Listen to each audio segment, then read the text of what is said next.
much for joining me. This is Anna from Craft Me a Card, and I'm crafting for the crafter, and that is you. Today I want to share with you how to make the best use out of pattern paper. In this case, I will be making these two beautiful butterfly cards with one same pattern paper. Here we go! So I chose to work with this pattern paper that is actually a digital collection by Scrapenkit. She's a designer from Spain, and I will link her information below on where you could get it. It's a store called Ko-fi.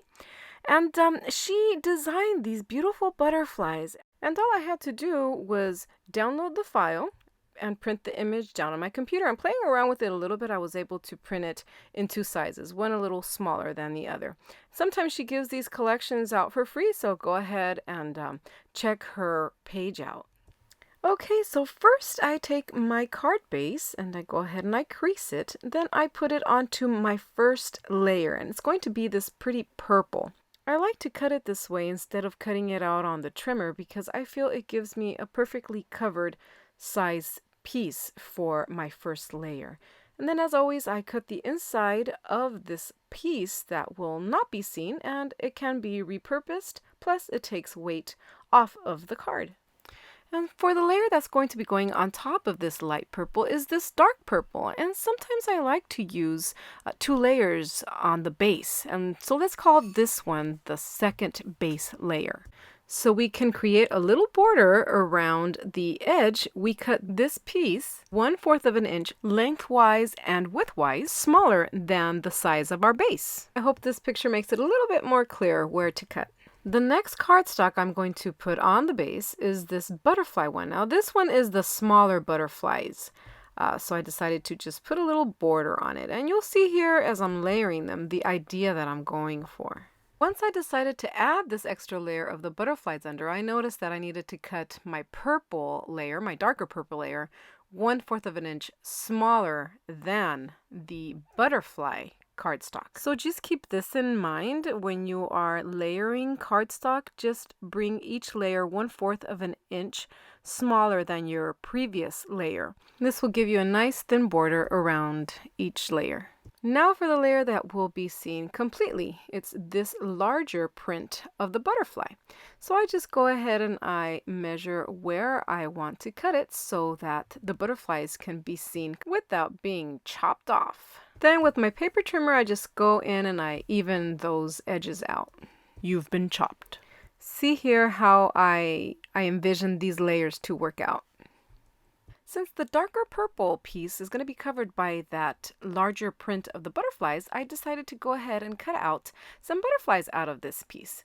And this die has two pieces per butterfly. One is like a solid cut and the other one is like a border or a flourish or decorative butterfly. So I decided to cut the decorative part out of this dark purple paper. For the next step, I went ahead and I printed the sentiment on a laser printer to then add foil paper to it and run it through my heated laminator. This creates a beautifully laminated sentiment to add to the card. You could see it here how it shines.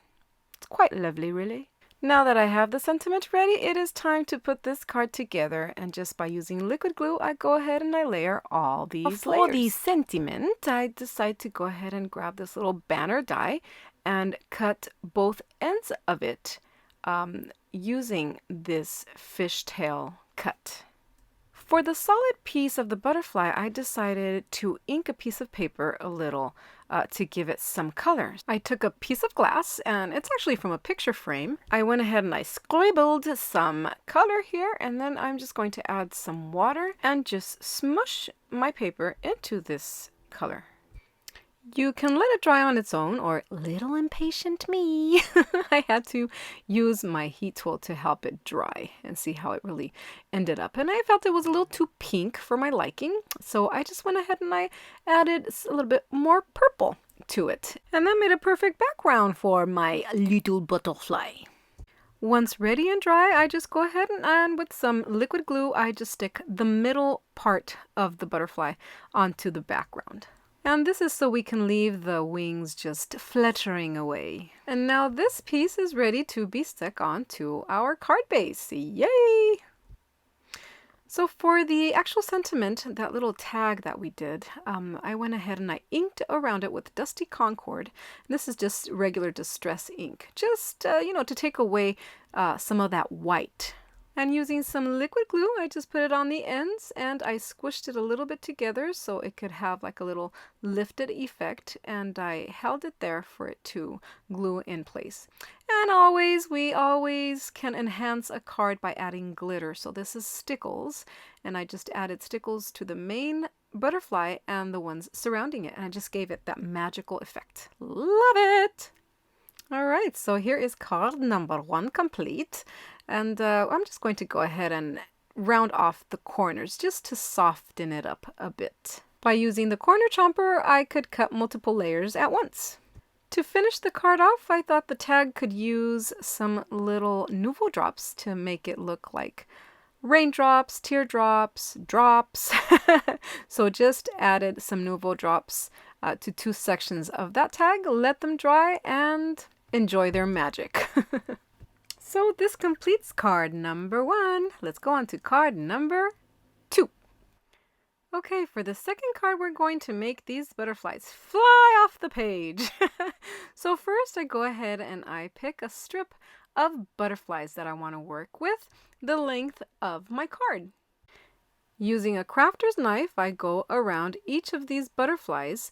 By just cutting the wings, I leave the main body of the butterfly untouched. By cutting only the wings out, we allow these wings to actually, well, not flutter, but to make it look like they're lifted. Give it that little 3D effect. Cutting out individually some more of those same butterflies, I go ahead and I cut right around these butterflies. Now, these butterflies are going to be glued underneath the ones that are grouped together. By adding some liquid glue around the butterfly, not touching the wings, and making sure to add glue to the body of the butterfly, I go ahead and I add the butterfly images that were not cut out. See how now we have the bottom layer as the same wings as the top layer. And once we lift these wings up, it gives it that beautiful 3D effect, as if they were fluttering away. I go ahead and I repeat this step with each one of the butterflies. You can change up the colors if you want to. I decided to keep them both the same color, meaning purple with purple and pink with pink.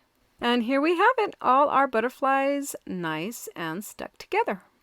I wanted the bottom butterflies to not interfere with the top fluttering butterflies, so I went ahead and I got a piece of vellum paper. The vellum paper gives the background butterflies a softer look, gives the card a sweeter feel and a different texture. What I do next is prepare my card base, and this is the piece of paper that is folded and that opens up. I bring in my first layer, and I chose the same layer as my first card. So I go ahead and put the card base on top of it, and with my crafter's knife I cut around it. Again, cut out the middle piece. I decided to add a piece of purple ribbon to the middle of this card, and just by adding some liquid glue in the middle of it, I add my ribbon. And this is going to help also stick the vellum onto the card, because the ribbon is going to hide this liquid glue. Just like that. Ta-da! Using some liquid glue, this is mixed media glue, I go ahead and I glue this first piece onto the first layer. And I chose this mixed media glue only because the cardstock that it's going to be going on has like a little plastic top to it. So I'm afraid that if I use regular glue, it's not going to last long, or it's going to be lifted easily. I die cut some corner pieces. This is also going to help keep the vellum in place. And I just go ahead and I glue them down each corner using some liquid glue, the same mixed media liquid glue by Recollections. Okay, I think this piece is now ready to embrace the fluttering butterflies. I take the fluttering butterflies, that strip, and with the corner chomper I decide to round off the corners, and this is to soften this piece up a bit. Using some liquid glue, I go ahead and I stick my fluttering butterflies onto my card base. I just go ahead and I tuck in the corners inside the, drum roll, the corners. Even though these butterflies are so beautiful and bring so much to the card, I felt that it needed another big piece to it. So I decided to use my little ribbon contraption here, and I'll post the link to how this ribbon maker works. You could make it at home. I go ahead and I create a bow for it. Quite beautiful, using the same ribbon as the strip I put across the card. So just by adding some liquid glue, I go ahead and I stick this ribbon down on the card. Using the help of some tweezers, I just leave it held on there just till it dries so that it could stay in place. While this dries, I decide to get some Nouveau drops, and Nouveau drops are a liquid that dries puffy. It dries two-dimensionally. So by adding some of these Nouveau drops underneath the wings, it'll help these wings lift up and stay lifted, and they won't be pressed at the time of mailing or giving this card to someone. I decide to press the bow down with something heavy, and I found this glass thing from Game of Thrones. We're big fans of Game of Thrones.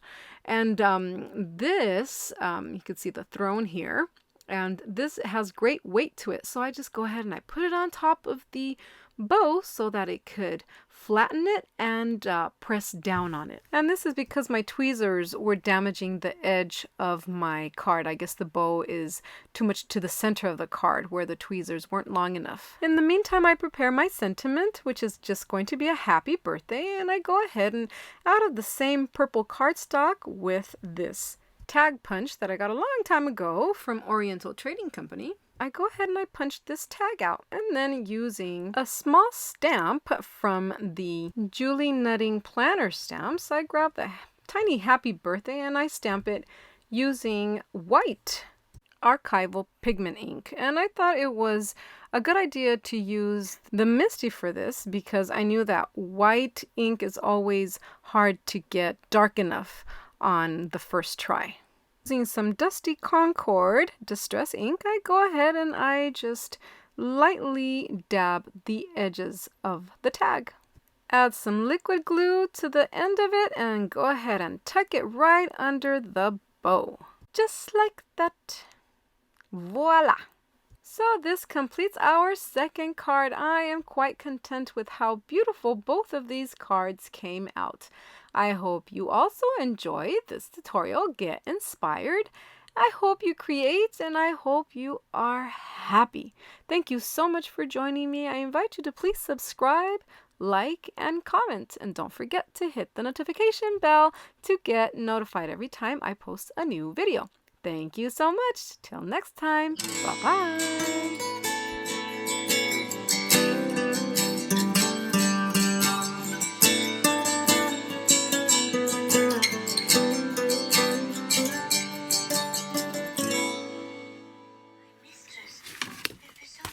Oh, come on. Fall right on it.